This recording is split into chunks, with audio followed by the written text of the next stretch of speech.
अस्सलाम वालेकुम। आज हम पढ़ेंगे ऑपरेशंस ऑन सेट।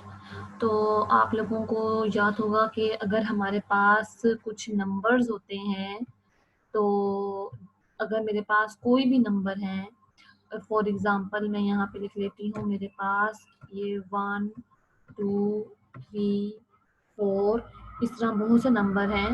तो उन नंबर्स के दरमियान में हमने एडिशन की हुई थी, एडिशन कर सकते थे और हम यहाँ पर इसका आंसर निकाल लेते थे 10। तो ये हमने कौन सा ऑपरेशन यूज करते थे? एडिशन का यूज करते थे नंबर्स पर। इसी तरह से अगर मैं यहाँ पर कुछ और नंबर्स लिख लेती हूँ, तो ये मैंने ऑपरेशन यूज किया था, यहाँ पे यूज किया है सबट्रैक्शन का। तो अब हमारे पास क्या है? सेट्स हैं। तो सेट के ऊपर जो है हमारे ऑपरेशन थोड़े चेंज होते हैं। अगर मैंने एक सेट ए ले लिया है और उस सेट के अंदर मेरे पास इस तरह से कुछ एलिमेंट्स या एंट्रीज मौजूद हैं, यहाँ पे मैं फिर से कुछ एंट्रीज लिख लेती हूँ। तो मेरे पास जो ये है, मैंने अब अपने ऑपरेशंस करने हैं सेट के ऊपर। ठीक है, पहले मैंने आपको बताया कि हमारे पास एडिशन और सब्ट्रैक्शन जो है वो नंबर्स पर होती है, और अगर हमें सेट्स पर ऑपरेशंस करने हैं तो उसके लिए हमारे पास ऑपरेशन है सबसे पहले यूनियन का। अब यूनियन को हम किस तरह से रिप्रेजेंट करते थे कि हम इस तरह से रिप्रेजेंट करते थे यूनियन को। और अगर मुझे अब ए यूनियन बी निकालना है तो इसका मतलब है कि मुझे यूनियन मीन्स कि हमें उन तमाम एलिमेंट्स को कंबाइन कर देना है जो ए में भी हैं और बी में भी हैं। और आपने ये याद रखना है कि जो हमारे पास सेट होते हैं उन सेट्स के अंदर रिपीटिशन अलाउड नहीं होती। तो उस रिपीटिशन अलाउड नहीं है, तो दैट्स वाई मैं इन सारी एंट्रीज को सिर्फ एक दफ़ा लिखूंगी। तो ये मेरे पास यूनियन होता है। ठीक है, इसी तरह से अगर मुझे इंटरसेक्शन निकालना होता इन्हीं का, तो इंटरसेक्शन मेरे पास एक बी का क्या आता, उसके अंदर हम कॉमन एलिमेंट्स लिखते हैं। तो हमारे पास यूनियन के अंदर हम जो है वो हर तरह के एलिमेंट लिख देते हैं, जबकि हमारे पास यूनियन में हम ऑल एंट्रीज लिखते हैं।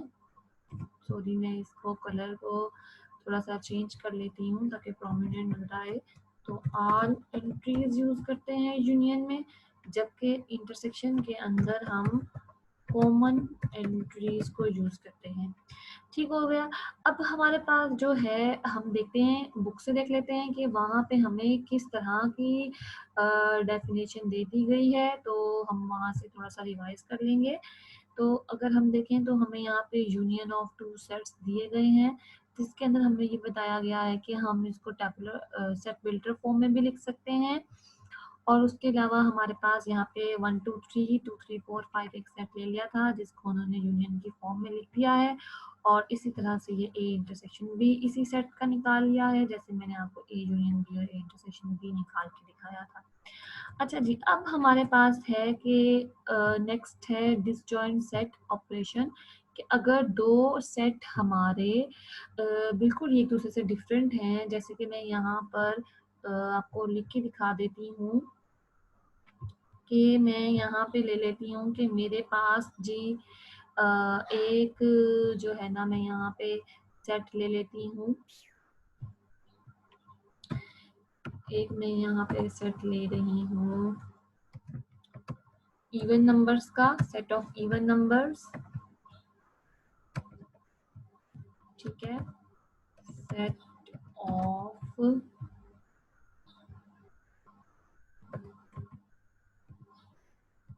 इवन नंबर्स ले लेती हूँ, और एक मैं यहाँ पे सेट ले लेती हूँ ऑड नंबर्स का, 1 3 5 7 9। इस तरह से मैंने यहाँ पे सेट ले लिया है, सेट ऑफ ऑड नंबर्स। ठीक है, अब मैं कहती हूँ कि मेरे पास ये दोनों सेट ऐसे हैं जो कि एक दूसरे से डिफरेंट हैं, तो मैं इन्हें कह सकती हूँ कि ये मेरे पास डिसजॉइंट सेट हैं। अच्छा जी, अब मुझे बताएं कि क्या इन दोनों सेट के अंदर कुछ भी कॉमन है? कॉमन मुझे बताएं, कुछ भी है? कुछ भी कॉमन नहीं है। तो अगर हम इनका इंटरसेक्शन लेंगे तो वो हमारे पास एम्प्टी आएगा। तो अगर तो हमारे पास दो सेट का इंटरसेक्शन हमारे पास एम्प्टी आ जाता है तो उसको हम कहते हैं कि वो हमारे पास डिसजॉइंट सेट है। तो आपने याद रखना है, intersection of any two set is empty, then this is the disjoint set. अच्छा जी, तो इसी को हम मजीद देख लेते हैं कि हम जो है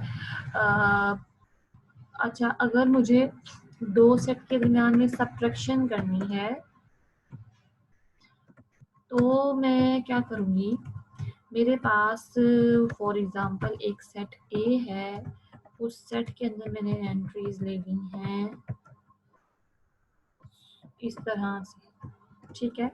और मेरे पास एक सेट बी है और उसकी मैंने एंट्रीज ले ली हैं फॉर एग्जांपल कि मैंने वो entries set of even number कर देती हूँ, मैंने कुछ इवन नंबर्स ले लिए हैं इस तरह से। अब मुझे सब्ट्रैक्शन निकालनी है ए माइनस बी, मीन्स के मुझे अपने ए सेट में से वो सारे के सारे एलिमेंट्स निकाल देने हैं जो कि सेट बी के अंदर आ रहे थे। तो मैं आपको यहाँ से दिखाती हूँ कि मेरे पास सेट ए के अंदर सेट बी का जो एलिमेंट है वो ये 2 है, ये 4 है, ये वाला 6 है और ये वाला 8 है। ये सारे के सारे जो मेरे एंट्रीज हैं वो आप देखिए, ये जो सारी एंट्रीज हैं ये ए के अंदर मौजूद हैं। तो मैं यहाँ पे लिख सकती हूँ कि मेरे पास जो है ए माइनस बी की जो एंट्रीज होंगी वो होंगी 1 3 5 एंड देन 7 एंड देन 9, ठीक है। तो ये हमने सब्ट्रैक्शन भी देख ली। अब हम थोड़ी सी जो है वो ओवरलैपिंग देख लेते हैं कि सेट्स के अंदर ओवरलैपिंग क्या होती है। अच्छा जी, ओवरलैपिंग मीन्स के मेरे पास अगर दो सेट हैं, मैं यहाँ पे दो सेट लिख लेती हूँ 1 2 3 4 एंड देन 5, ओके। और मैं यहाँ पे एक सेट लिख लेती हूँ 1, यहाँ पे हम कुछ लिख लेते। अच्छा जी, जैसे कि मैंने यहाँ पे एक और सेट ले लेती हूँ, मैं ज़रा इसे इरेज करना चाह रही थी तो सारा इरेज हो गया। अच्छा, हम इसे फिर से लिख लेते हैं कि मेरे पास ओवरलैपिंग किस तरह से होगी। तो ओवरलैपिंग के लिए मैंने एक सेट ए ले लिया है 1 2 3 4 5 और एक सेट मैंने बी ले लिया है जिसमें मैं ले लेती हूँ 3 5 7 9। अच्छा, अब आप देखें तो आपको नजर आ रहा है कि ए और बी जो हैं वो एक दूसरे के सबसेट नहीं है, ठीक है। तो पहली कंडीशन यही है कि ए और बी जो दोनों सेट हैं आपके वो एक दूसरे के सबसेट्स ना हो।